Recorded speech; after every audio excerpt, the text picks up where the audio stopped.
পরবর্তীতে আবার যাতে এই গণরুম এবং গেস্ট রুম সেগুলা যাতে যেই কালো অধ্যায় এই বিশ্ববিদ্যালয়গুলোতে যাতে আবার ফেরত না আসে, সেই জায়গাটা থেকে আসলে ছাত্র সংসদ জরুরি। এই ডাকসু না হওয়ার একটা মূল কারণ হচ্ছে লেজুর ভিত্তিক রাজনীতি। তো ডাকসু যখন হবে তখন এই লেজুর ভিত্তিতে আর কাজ করবে না। এক্ষেত্রে আমরা আসলে ডাকসুকে উদ্দেশ্য করে আমাদের কাজগুলো করা না, আমরা অনেক আগে থেকে শিক্ষার্থী বান্ধব কাজের সাথে জড়িত আছি, ইনশাআল্লাহ ভবিষ্যতে থাকবো। এই যে দীর্ঘ 5 বছর পরে আবার ডাকসু আসছে, এটা নিয়ে আমাদের আসলে প্রত্যাশার জায়গাটা কোথায়, এটা আগে আসলে আমাদের বোঝা উচিত। বিগত ফ্যাসিস্ট আমলে আমরা দেখেছি যে ছাত্রলীগ আসলে কিভাবে হলগুলা জোর জবরদস্তির মাধ্যমে দখল করে রেখেছিল, কিভাবে হলগুলাতে তারা একটা ত্রাসের রাজনীতি কায়েম করেছিল এবং কিভাবে তারা গণরুম গেস্ট রুমের মাধ্যমে শিক্ষার্থীদের শিক্ষাঙ্গনের যে পরিবেশ, সেই সুস্থ পরিবেশ তারা নষ্ট করেছিল। তারা শিক্ষার্থীদের ঘন্টার পর ঘন্টা তাদের এই দলীয় কার্যক্রমের জন্য, প্রোগ্রামের জন্য, মিছিল মিটিংয়ের জন্য শিক্ষার্থীরা সেখানে সময় তাদের কিন্তু নষ্ট হয়েছে। এইভাবে তারা শিক্ষাঙ্গনগুলোতে সন্ত্রাস এবং আগ্রাসনের রাজনীতি কায়েম করেছে।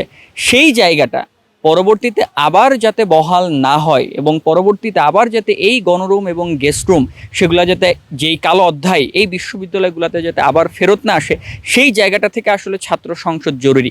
সেটা ডাকসু, চাকসু, রাকসু বা জাকসু যেটাই হোক না কেন। অর্থাৎ আমাদের প্রত্যাশার জায়গাটা ছিল এই জায়গায় যে ছাত্রদের সঠিক সৎ নির্বাচনের মাধ্যমে সৎ এবং যোগ্য প্রতিনিধি উঠে আসুক।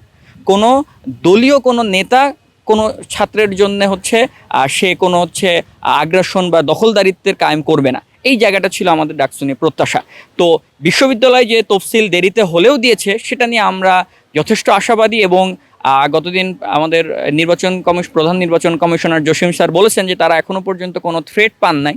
তো এই কথা শুনে আমরা আশাবাদী এবং আমরা আশা করছি যথাসময়ে ডাকসু হবে এবং সে বিষয়ে আমরা যারা ছাত্রদের অধিকার নিয়ে কথা বলতে চাই বা ছাত্রদের প্রতিনিধি হতে চাই, আমরা সে বিষয়ে কাজ করে যাচ্ছি। এগুলো আসলে আমাদের ছাত্রদের, বিশ্ববিদ্যালয়ের শিক্ষার্থীদের, ছাত্রছাত্রীদের হচ্ছে একটা গণতান্ত্রিক অধিকার এটা। তো এইটা আমরা স্বাধীনতার পর দেখছি যে দীর্ঘদিন আসলে এই ডাকসু কিন্তু হয় নাই। কারণ এই ডাকসু না হওয়ার একটা মূল কারণ হচ্ছে লেজুর ভিত্তিক রাজনীতি।